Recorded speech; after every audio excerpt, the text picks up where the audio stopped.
What are the main things that a developer needs to be aware of? I think the devil is in the detail with the drafting of the overage agreement. Overage will bind that land that the developer's bought for potentially 30, 40 years. The developer needs to be very, very clear about what the terms of the agreement are. So when the trigger happens, let's say for example it's on grant of planning permission, what is the base value that the developer is expecting to pay the uplift on? Is it the price that the developer paid for the land maybe 5 years ago or 10 years ago? Or is it the value of the land the day before planning permission was granted? What things can the developer expect to knock off that amount of money that's going to be paid to the original landowner? You'd want to see the cost of obtaining the planning permission, but what if there isn't, drainage, or what if they've had to make certain payments that need to be included within the calculation? So be very clear about how the calculation is going to be arrived at.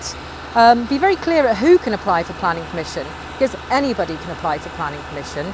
So you want to make sure in your overage agreement that you as the landowner developer are the one that's making the application for planning permission and not the person that sold the land to you. You also want to think about if you're going to be paying overage on the grant of planning permission, if you're going to implement that planning permission, because nobody wants to pay for something they're never going to use. And that's a real danger, which is why I've said to you before, it's better to pay on implementation.